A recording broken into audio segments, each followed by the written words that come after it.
Ngayon lumipat ang eksena sa kabilang grupo ng mga tao, ang mga hindi tumanggap ng marka ng halimaw.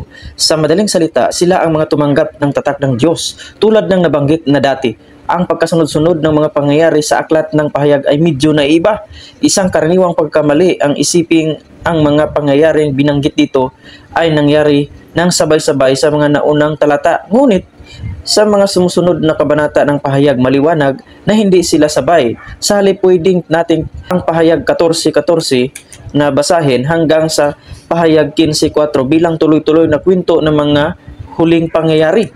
Una, ibinuhos muna ang 7 huling salot ng 7 anghel.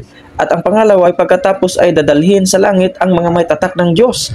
At ang pangatlo at doon sila makita nakatayo sa dagat na tila salamin na may halong apoy. Saan ito naganap? Ito ay nangyari sa luklukan ng Diyos sa langit tulad ng nakita ni Daniel sa Daniel 7:10 na isang ilog ng apoy ang dumadaloy mula sa harapan niya. At tulad din ng nakita ng unang bahagi ng pahayag sa pahayag 4:6, sa harap ng trono ay may tila dagat na salamin. Sino ang mga taong ito? Sila ang mga nagtatagumpay sa pamagitan ni Kristo. Una, ang dahilan, hindi sila sumamba sa halimaw. Pangalawa, hindi nila tinanggap ang imahe ng halimaw. At pangatlong rason, hindi sila tumanggap ng kanyang marka. At pang-apat, hindi sila nabihag sa numero ng kanyang pangalan. Kumpleto ang kanilang tagumpay, katulad ng kumpletong kaparusahan ng 7 salot sa mga masama. Isang malinaw na paghahambing ang ipinapakita ng Diyos, ang gantimpala ng mga tapat kontra sa parusa ng mga masama.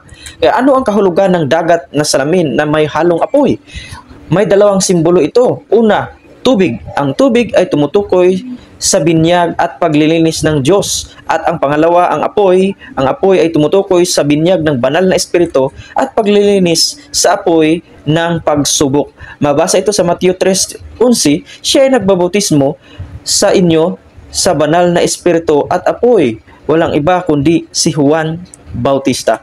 Ang dalawang ito ay uri ng paglilinis ay may kahulugan. Ang tubig ay pagbabalik loob at ang apoy ay pagtitibay sa pananampalataya sa gitna ng pagsubok. Ito ang dalawang kahulugan na matibay na ipinapaabot sa atin.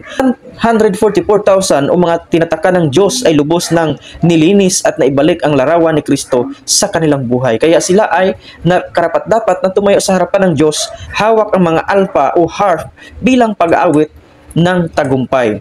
Kaya para sa karagdagang pag-aaral, inyong mababasa sa Exodus Kapitulo 13, versikulo 21 hanggang 22 na ang presensya ng Diyos sa pamagitan ng apoy at ulap na nagagabay sa mga Israelite. At sa mga awit Kapitulo 21, versikulo 9 hanggang 10, ang proteksyon ng Diyos sa gitna ng kapahamakan. At pahayag 7:3 hanggang 17, ang mga tinubos na nagtagumpay at pinangalagaan sa langit. Ang susing talata ay mabasa natin sa pahayag 15, versikulo 2. At nakita ko, wari isang dagat na salamin na may halong apoy at yaong mga nagtatagumpay laban sa halimaw at sa kanyang larawan at sa kanyang marka at sa bilang ng kanyang pangalan ay nakatayo sa dagat na salamin. Hawak ang mga alpa ng Diyos.